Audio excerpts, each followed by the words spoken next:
Baik, Assalamualaikum warahmatullahi wabarakatuh. Ananda semua, mahasiswa-mahasiswi STMIK Indonesia Padang, khususnya di kelas Interpersonal Skill tahun ajaran semester ganjil 2020-2021. Baik, di pertemuan ke di materi ke-10 hari ini, ya, di materi ke-10 pada hari ini, kita akan mencoba mendiskusikan lanjutan dari materi manajemen diri yang pernah kita bahas sebelumnya di pertemuan ke-7. Nah, jadi ini sangat erat kaitannya dengan materi tersebut. Jadi, saya harapkan Ananda semua itu kembali membaca ulang dan mempelajari ulang materi 7-nya, yaitu tentang manajemen diri kalau terlupa, sehingga nanti Ananda bisa mengikuti perkuliahan tentang manajemen produktivitas ini dengan baik. Oke, materi ini tentang manajemen produktivitas. Jadi yang namanya produktivitas adalah segala suatu hal, ya, segala suatu hal yang ingin disampaikan, yang ingin diciptakan atau yang ingin dikeluarkan oleh seseorang manusia itu sesuai dengan target capaiannya, ya, dengan target capaiannya dan juga itu berhubungan dengan kemampuan atau skill yang dia miliki. Nah, jadi biasanya jika seseorang individu ini memiliki katakanlah ya kemampuan yang cukup mumpuni dalam dirinya sendiri, otomatis biasanya semakin tinggi pula produktivitas yang dihasilkannya, gitu ya. Semakin bisa dia membuat segala sesuatu kegiatannya itu menjadi sangat efektif dan juga sangat efisien. Nah, yang efektif ini berhubungan dengan waktu, ya. Jadi waktu itu bisa lebih hemat kita gunakan, kita pakai jika kita bisa membuat segala sesuatu itu sangat menjadi produktif. Nah, sementara efisien ini berhubungan dengan keuangan, dengan finansial. Jadi bisa dibilang orang yang bisa membuat segala sesuatunya itu menjadi efisien, berarti orang itu sangat hemat, sangat tahu bagaimana cara mengurus atau mengelola keuangan dia sehingga dia tidak perlu mengeluarkan hal-hal eh, yang berhubungan dengan finansial dan bersifat boros tentunya. Nah, ini yang akan kita bahas tentang hari ini, yaitu tentang bagaimana kita menjadi seorang manusia yang bisa membuat segala sesuatunya itu menjadi produktif, tidak membuang-buang waktu, tidak membuang-buang tenaga, pikiran, dan lain-lain sebagainya. Khususnya ini dalam apa namanya? Dalam posisi Ananda sebagai seorang mahasiswa. Nah, salah satu indikator mahasiswa bisa dikatakan produktif adalah jika dia bisa tamat lulus dari kampusnya, dari institusi pendidikan tingginya, itu kurang lebih 3,5 tahun. Ini untuk jenjang S1 ya, sampai 4 tahun. Nah, kalau misalnya Ananda nanti bisa lulus dalam range waktu yang saya sebutkan ini, nah itu sudah bisa dibuktikan bahwa Ananda ternyata selama ini telah melakukan segala suatu kegiatan yang bersifat produktif. Nah, berarti Ananda sudah bisa dikatakan tadi mahasiswa yang produktif. Nah, sudah ada modal untuk bisa menjadi seseorang yang sukses ke depannya dari sisi karir, jenjang profesi, dan lain-lain sebagainya. Nah, nanti akan kita coba bagaimana kita mengatur waktu, mengatur tenaga dan pikiran agar kita bisa disebut seorang yang produktif. Baik, kita lanjut. Oke, sebelum kita menjawab, sebelum kita mendiskusikan apa itu definisi, apa itu ruang lingkup dari manajemen produktivitas, dan lain-lain sebagainya. Jadi saya mau Ananda mengukur terlebih dahulu sudah seberapa jauh Ananda melakukan kegiatan produktif yang bersifat produktivitas dalam sehari-hari. Nah, kira-kira dengan menjawab beberapa pertanyaan berikut, kira-kira 5 menit itu ya, sesuai dengan keadaan diri Ananda apa adanya. Jadi jangan dibuat-buat, jangan dikarang-karang jawabnya. Cukup jawab dengan jujur di dalam kertas selembar. Oke? Nah, kira-kira pertanyaannya adalah sebagai berikut. Pertanyaan yang pertama adalah, kira-kira berapa lama durasi waktu yang Ananda butuhkan untuk bisa berkonsentrasi penuh ketika memulai sebuah proses pembelajaran? Nah, berapa lama kira-kira Anda butuh waktu? Apakah ketika baru mulai belajar langsung bisa fokus, langsung bisa konsentrasi terhadap yang Ananda pelajari tersebut, atau butuh waktu sekitar 2 menit, 3 menit ya, karena butuh pembukaan dulu mungkin, butuh starting point-nya dulu mungkin ya, butuh waktu untuk berkonsentrasi ketika hendak menguasai atau mempelajari sebuah materi pembelajaran. Nah, kira-kira berapa lama? Coba hitungannya ini per menit ya, jangan per jam. Kalau per jam berarti itu udah sangat keterlaluan sekali tidak produktifnya. Oke, silahkan dijawab dari sekarang.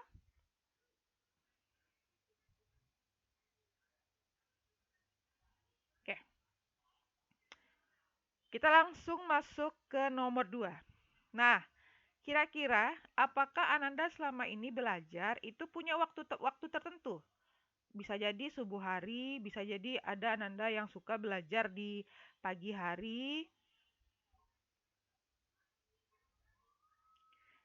Ya, subuh sama pagi beda ya. Nah, kalau subuh itu benar-benar matahari belum terbit. Kalau pagi itu matahari sudah mulai terbit. Ya, sekitar jam 6 pagi sampai jam 8 pagi misalnya. Nah, siang ini mungkin dari sekitar jam 10 udah bisa disebut siang ya. Jam 10 sampai jam 2 siang mungkin ya. Sore mungkin rentang waktunya itu dari jam 2 sampai jam jam 6 mungkin atau jam 5 mungkin ya, jam 5 sore. Kemudian malam ini ba'da maghrib atau tengah malam. Nah, kira-kira punya waktu tertentu nggak nih yang Anda pakai biasanya untuk berkonsentrasi dalam pembelajaran? Nah, kira-kira kapan? Ayo sekarang dijawab. Oke, lanjut kita ke pertanyaan selanjutnya. Nah, sebutkan 3 kegiatan yang paling sering membuat waktu Ananda terbuang percuma atau membuat Ananda menunda-nunda untuk melakukan pekerjaan yang lebih penting. Ya, misalnya Ananda mau belajar nih.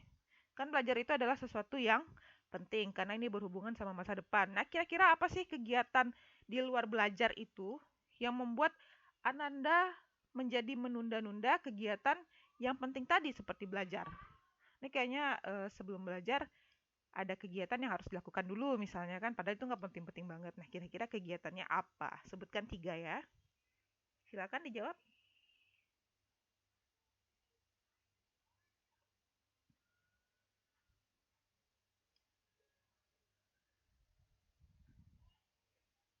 Oke, yang terakhir. Sebutkan kegiatan-kegiatan penting. Kayak jadi ini kegiatannya penting ya, termasuk kegiatan penting bagi Ananda, tapi ini tidak berhubungan sama sekali dengan perkuliahan. Dan dia penting loh, tapi dia tidak berhubungan dengan perkuliahan. Dan kegiatan ini harus Ananda lakukan karena mungkin ini sebuah hobi, karena ini mungkin sebuah keharusan yang diharuskan oleh orang tua Ananda, mungkin keluarga Ananda mungkin, atau mungkin Ananda yang sudah bekerja gitu kan. Nah, jadi kira-kira apa? Sebutkan kegiatan tersebut. Ini contohnya sudah ada saya berikan di sini seperti hobi, apakah olahraga, jalan-jalan, bentuk keluarga dan lain sebagainya. Sebutkan minimal satu saja mulai dari sekarang.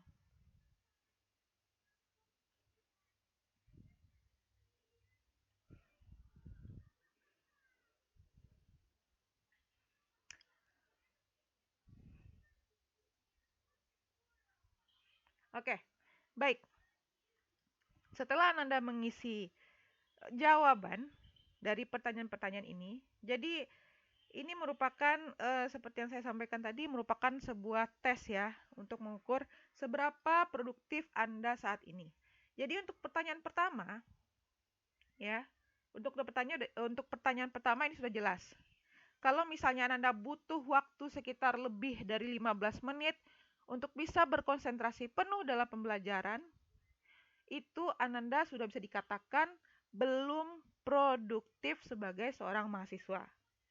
Ya, karena orang yang bisa produktif itu adalah orang yang bisa membuat segala sesuatunya itu menjadi optimal, seperti waktu, tenaga, dan pikiran. Jadi orang yang bisa langsung fokus, langsung konsentrasi pada hal yang dipelajari pada saat itu adalah tanda-tanda atau ciri-ciri orang yang produktif, menjaga produktivitasnya. Oke. Oke, untuk yang nomor 2. Nah, apakah Ananda punya waktu tertentu? Apakah subuh? Apakah pagi sampai tengah malam? Jadi ada waktu tertentu untuk Ananda khususkan sebagai waktu belajar Ananda. Nah, biasanya orang-orang yang punya waktu tertentu untuk bukan. Misalnya untuk orang-orang yang memiliki waktu tertentu untuk dia belajar atau untuk melakukan suatu kegiatan yang dia harus lakukan, itu biasanya orang-orang yang sudah terjadwal.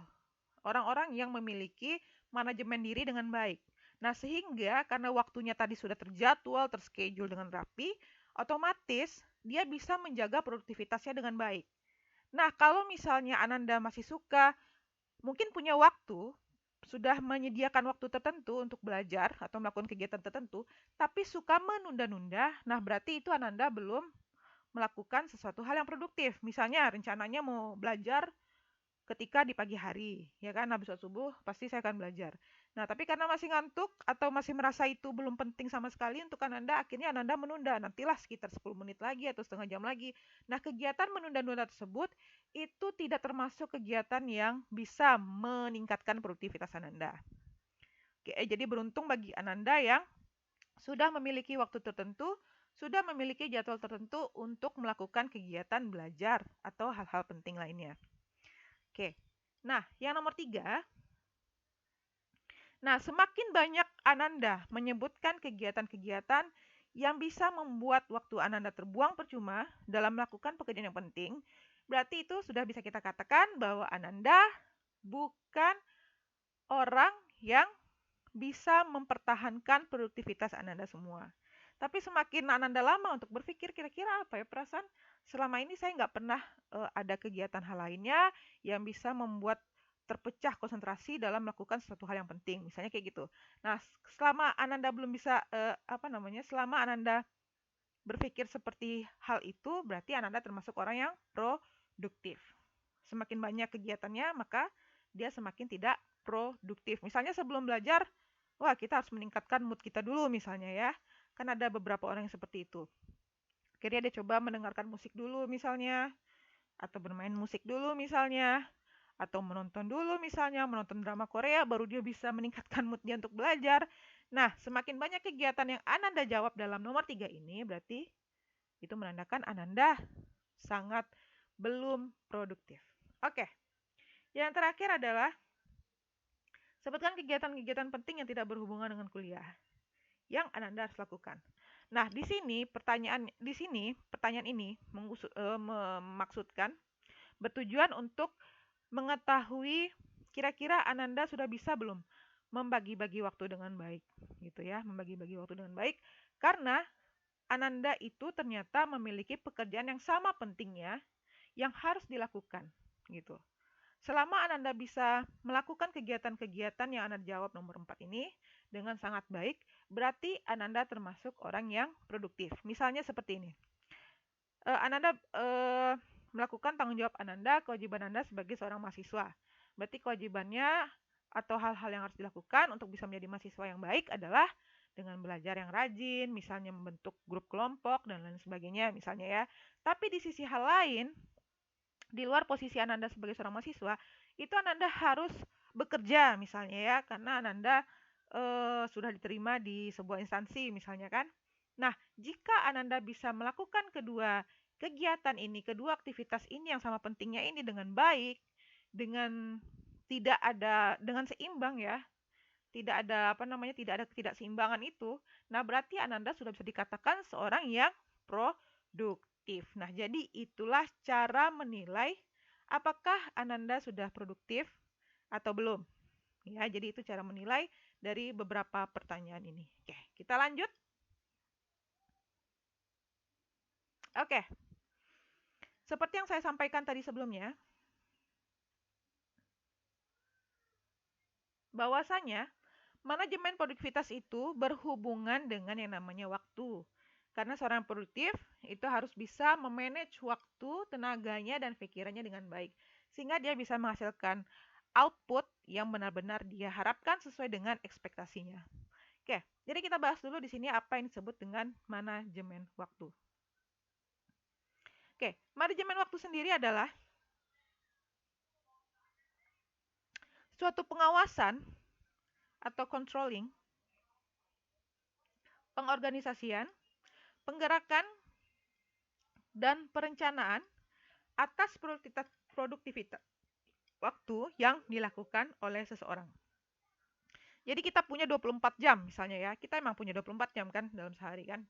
Nah, dalam 24 jam ini kita sudah bisa membagi-bagi waktu dengan baik terhadap apa yang akan kita kerjakan pada hari itu. Nah, itulah yang dimaksud dengan pengorganisasian. Pengorganisasian. Nah, kemudian tidak hanya sekedar di organisasi, tapi kita juga harus mengawasi dan menggerakkan hal yang sudah kita rencanakan tadi sebelumnya.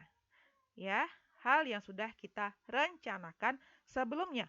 Agar apa? Agar terciptalah yang namanya produktivitas. Oke, jadi itulah yang disebut dengan manajemen waktu. Pokoknya segala sesuatu yang dinamakan dengan manajemen itu pasti ada hubungannya dengan pengawasan, pengorganisasian, penggerakan, dan perencanaan. Cuman bedanya ini fokusnya adalah waktu. Oke, itu dia. Oke, untuk apa kita memerlukan manajemen waktu yang baik? Yang jelas sebagai seorang mahasiswa, manajemen waktu yang baik itu diperlukan untuk kesuksesan studi. Kapan mahasiswa itu dikatakan sukses secara studi? Yang pertama, sedapat mungkin IP-nya tiap bulan itu lebih di atas 3. Usahakan lebih di atas 3. Ya, kenapa? Karena kalau misalnya Anda berhasil mendapatkan IP lebih di atas 3, 3,00 sekian ke atas, nah insya Allah untuk kedepannya Anda akan bisa merencanakan rencana studi itu 22 SKS ke atas, lebih dari 22 SKS. Sehingga kalau misalnya ini istiqomah Anda dapatkan, insya Allah Anda bisa tamat dalam range waktu 3,5 tahun atau maksimal 4 tahun. Insya Allah 3,5 tahun pun bisa. Kalau misalnya Ananda bisa menjaga manajemen waktu dengan baik.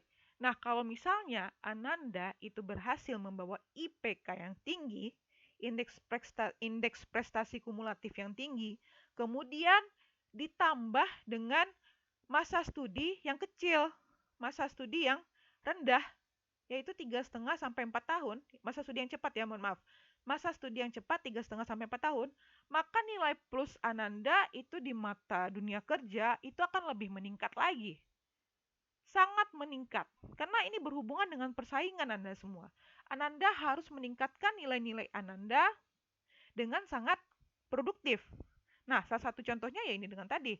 Dengan memberikan IP yang bagus, dengan disertai masa studi yang cepat. Nah, insya Allah dengan adanya modal ini, Ananda akan bisa mendapatkan pekerjaan yang baik. Sangat baik bahkan. Karena ya kemungkinan nilai Ananda itu sudah sangat tinggi dibandingkan dengan pesaing-pesaing atau kompetitor Ananda lainnya. Gitu ya. Itu dia di sana pentingnya manajemen waktu yang baik apalagi kita di sini masih menjadi seorang mahasiswa gitu ya. Oke, kemudian selanjutnya dengan merencanakan penggunaan waktu memudahkan Ananda menyebarkan atau mendistribusikan tugas dan pekerjaan sepanjang semester, menghindari kemacetan pekerjaan, dan bisa menangani stres. Oke, ketika Ibu saya memberikan tugas sebelum UTS kemarin, itu banyak yang mahasiswa komplain karena mereka nggak bisa mengerjakan tugas tersebut dengan baik. Alasannya banyak. Salah satu alasan yang paling banyak yang diberikan ke ibu adalah yaitu karena waktu yang mepet. Waktu yang mepet kemudian ditambah pula dengan tugas-tugas mata kuliah lainnya. Nah, pertanyaan ibu wajar nggak sih sebenarnya seperti itu alasan diberikan oleh mahasiswa? Karena saya memberikan tugas tersebut itu 4 minggu, 3 minggu atau 4 minggu sebelum ujian akhir semester. Ya kan? Ujian akhir semester. Dan saya rasa pun tugas yang saya berikan kemarin itu cukup simple. Karena Ananda cuman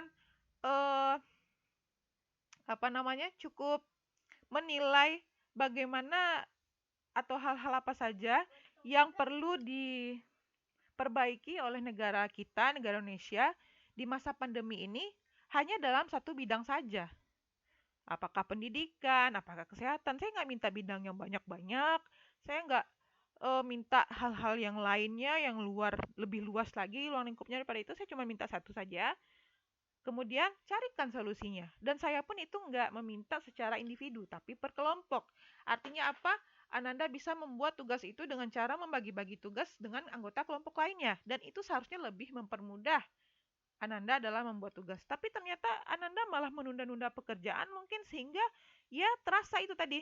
Nih, terasa ketika Ananda melakukan tugas tersebut sangat sulit karena menunda-nunda pekerjaan tadi itu merupakan suatu hal yang bisa membuat produktivitas kita menurun. Nah, akhirnya apa? Waktu semakin dekat, tugas yang lain bermunculan, akhirnya lama-lama Ananda bisa stres sendiri. Nah, kalau misalnya Ananda masih melakukan hal-hal yang seperti saya katakan tadi, sebaiknya untuk kedepannya itu dihindari.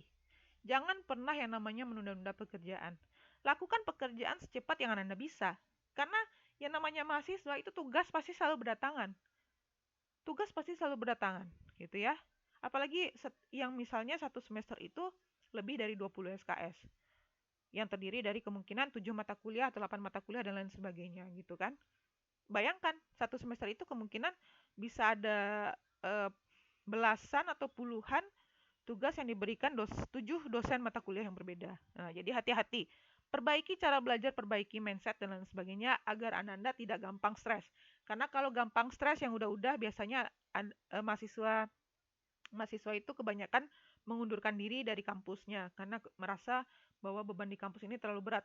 Seandainya dia memiliki manajemen waktu yang baik, itu pasti tidak akan dirasakan. Saya jamin akan hal itu gitu ya. Kemudian banyak pekerjaan tugas di kampus yang deadline pada waktu bersamaan. Nah, ini dia masih berhubungan dengan yang nomor 3 tadi. Jika tidak diatur dengan baik, tidak mungkin dapat dikerjakan semua secara baik.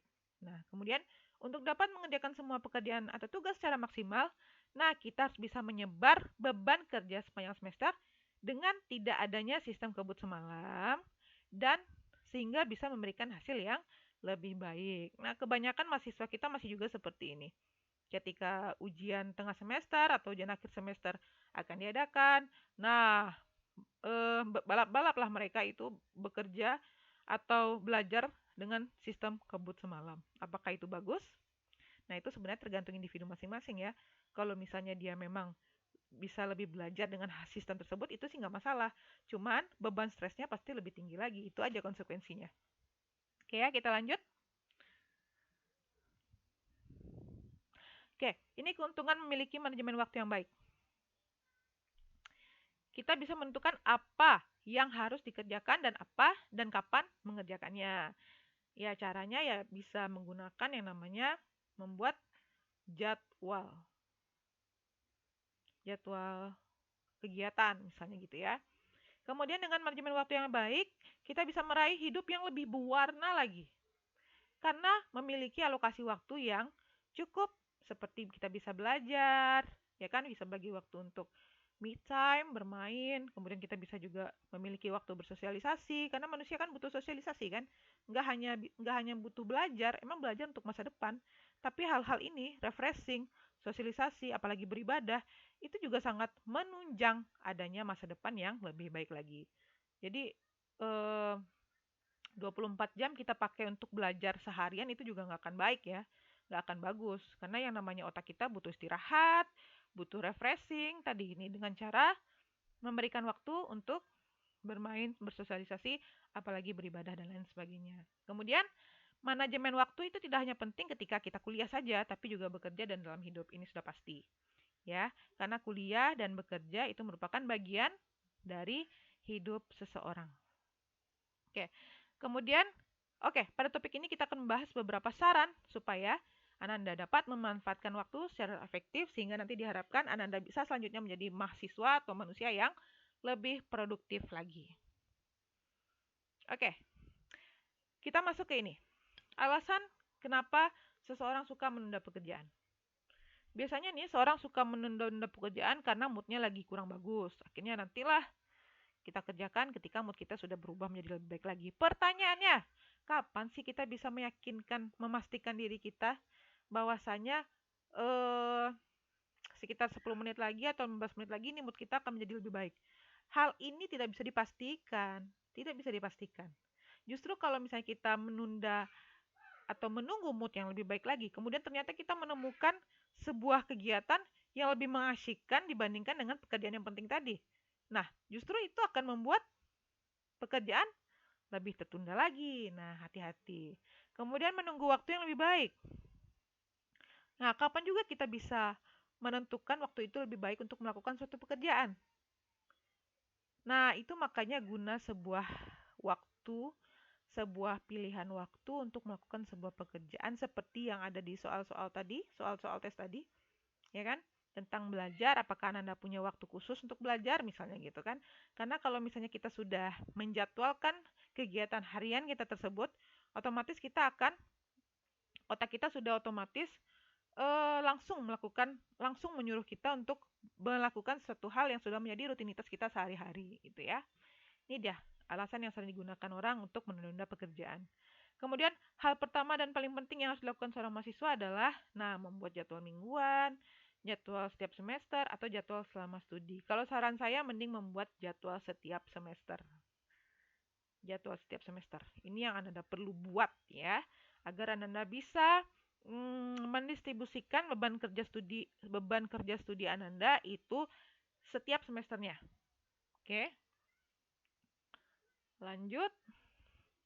Nah, ini dia. Bagaimana kita membuat schedule waktu yang bisa membantu kita untuk melakukan kegiatan yang produktivitas. Nah, salah satu metodenya adalah dengan menggunakan kuadran manajemen waktu. Yang namanya kuadran itu ada 4 sisi Anda semua ya. Ada kuadran 1. Di sini Anda bisa lihat kuadran 1. Kemudian ada kuadran 2 di sebelahnya. Kemudian ada kuadran 3. Dan sebelahnya lagi ada kuadran 4. Ini adalah kuadran manajemen waktu. Nah, dari kuadran ini kita bisa membagikan, kita bisa mengkotak-kotakan seberapa penting, seberapa keharusan sebuah aktivitas atau beberapa aktivitas yang kita akan lakukan pada saat itu gitu ya. Nah, misalnya di kuadran 1 kita bahas seperti ini. Kira-kira apa kegiatan yang Anda rasa penting, sifatnya penting, dan juga mendesak? Nah, yang namanya penting dan mendesak berarti kan memang harus dilakukan saat itu juga. Makanya disebut ini, kuadran 1 ini adalah kuadran keharusan. Oke, nanti Ananda jawab dan Ananda masukkan ke dalam kuadran 1 ini. Kira-kira apa kegiatannya? 1, 2, 3, dan lain sebagainya. Nah, kemudian kita pindah ke kuadran 2. Di dalam kuadran kedua ini, Ananda harus menjawab kira-kira kegiatan apa saja yang sifatnya itu penting, ini masih penting ya, tapi dia tidak terlalu mendesak. Nah, ini nanti Ananda jawab dan Ananda berikan ya, Ananda kirimkan Ananda submit di LMS. Kira-kira apa dia kegiatan yang penting dan tidak mendesak? Ibu nggak bisa memberikan contohnya karena jawaban orang kan otomatis berbeda-beda ya. Nah, dia penting tapi tidak terlalu mendesak. Nah, silakan jawab di kuadran kedua dan disebut ini adalah efektivitas. Kemudian di kuadran ketiga ini adalah disebut kuadran tipuan. Kenapa menipu? Karena di kuadran ketiga ini merupakan kegiatan-kegiatan yang sifatnya mendesak, tapi dia nggak penting. Dia mendesak loh, tapi dia nggak penting.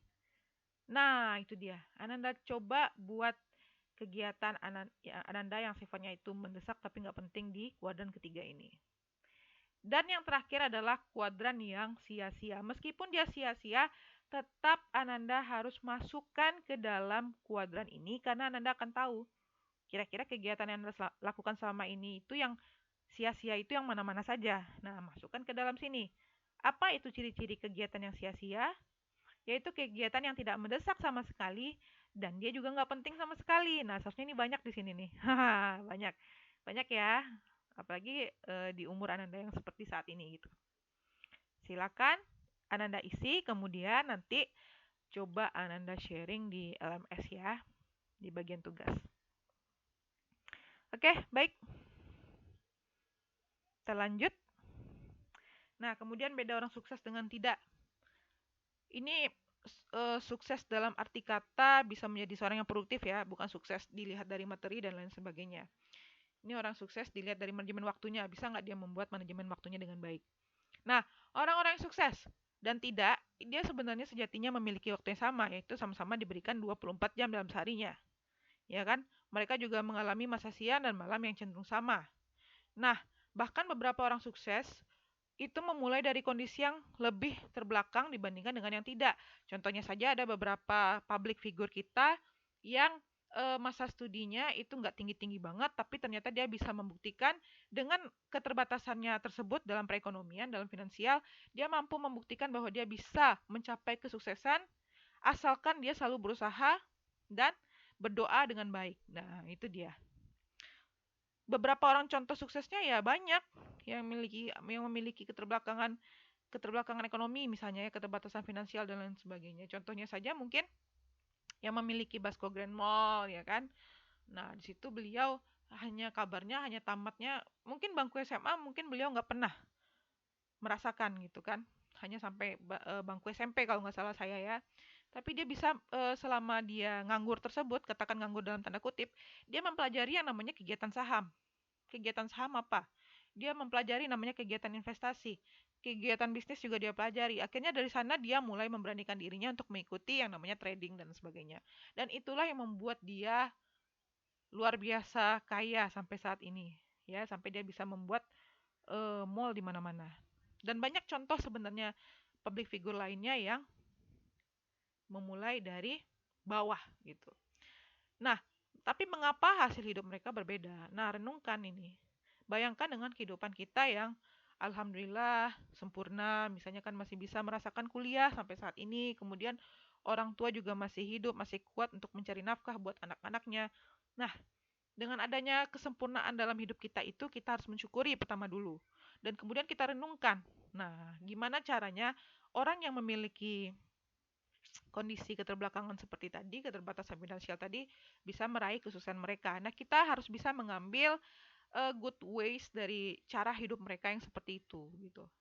Kita harus memiliki salah satu ya, salah satu sudut pandang yang positif yang bisa kita ambil dari orang-orang yang sangat menginspirasi kita tersebut.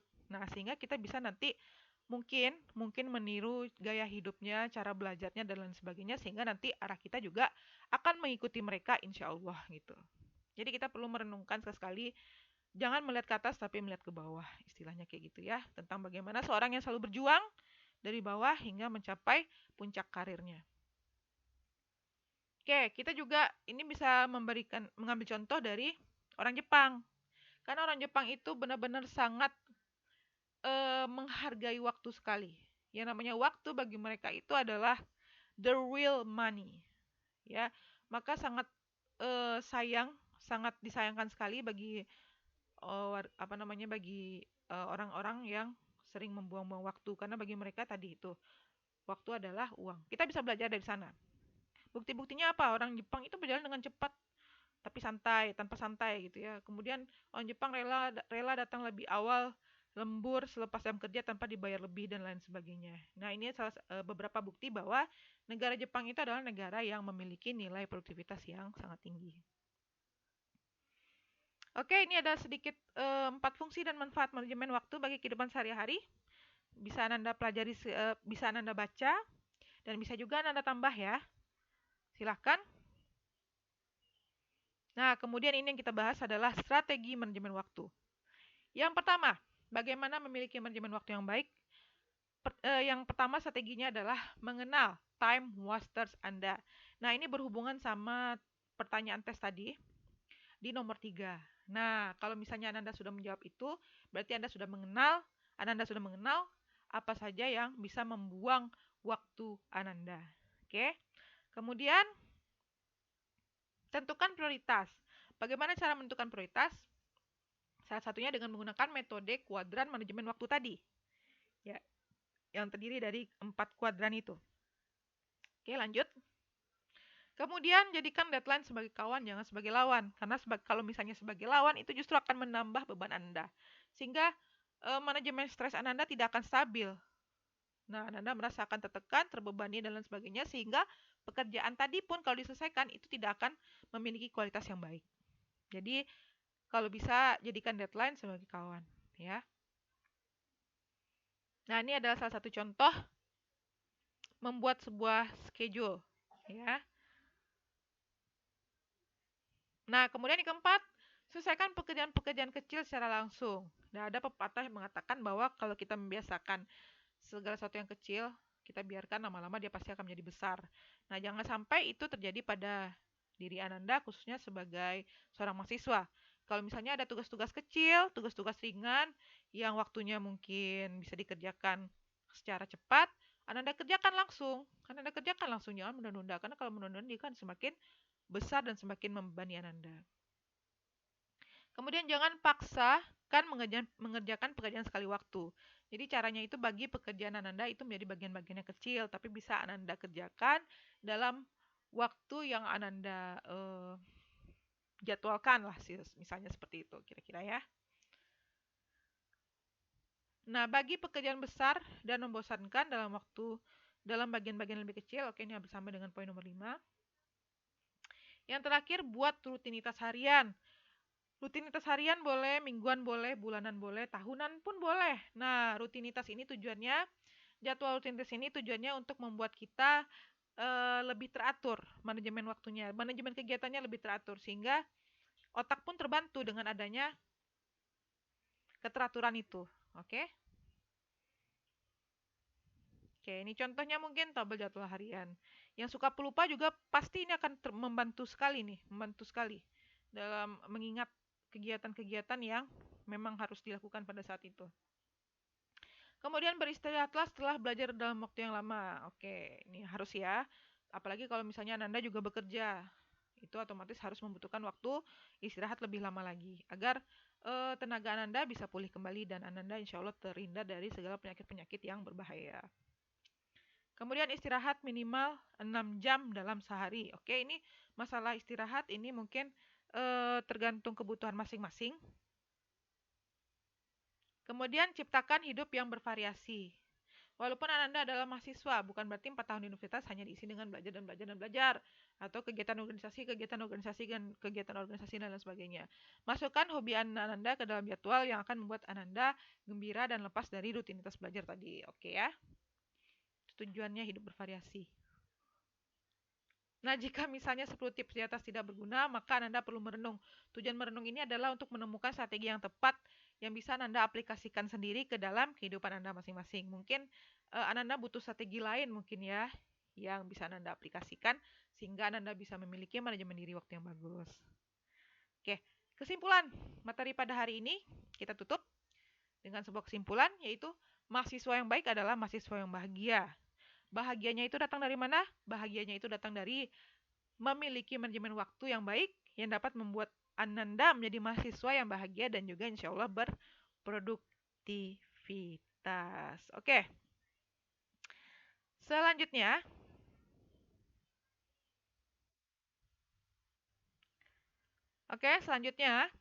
Ananda kirimkan tugas kepada ibu tentang kuadran ini. Kuadran manajemen waktu tadi. Ini Ananda harus buat dan kirimkan ke LMS ya. Jadi tugas pribadi kita adalah ini sekarang. Bagaimana membuat manajemen waktu berdasarkan kuadran manajemen waktu ini sendiri yang sudah Ibu terangkan tadi ya. Nah, kemudian ini tugas pribadi untuk pertemuan pada hari ini. Kemudian yang ini diabaikan saja. Ya, ini diabaikan saja. Tidak usah dikerjakan. Dan kemudian Ibu akan memberikan nantinya instruksi mengenai tugas kelompok yang perlu Ananda kerjakan sebagai pengganti nilai ujian akhir semester nantinya. Nah, Ibu berikan di pertemuan ke-10 ya. Sengaja Ibu berikan jauh-jauh hari supaya Ananda bisa membuat tugas sesuai dengan harapan Ibu, sesuai dengan harapan saya. Anda bisa menampilkan sesuatu yang baik, tidak berantakan dan tidak terkesan terpaksa membuatnya. Jadi Ibu harapkan karena ini berhubungan dengan ujian akhir semester, Ananda harus memperbaiki nilai ujian tengah semester Ananda kemarin ya, sehingganya nanti Diharapkan hasil ujian akhir semester ini bisa menutupi nilai-nilai yang rendah di ujian tengah semester kemarin. Nah, instruksinya adalah nanti akan Ibu berikan insya Allah ya di dalam sebuah file Word. Nanti Ananda harus memahami tugas tersebut. Kalau misalnya ada pertanyaan, boleh Ananda langsung tanyakan ke grup atau tanyakan ke WA pribadi. Baik, untuk materi hari ini Ibu cukupkan dulu sampai di sini. Silakan dikerjakan tugas pribadinya. Mohon maaf atas segala kekurangan, keterbatasan. Terima kasih atas atensinya. Wassalamualaikum warahmatullahi wabarakatuh.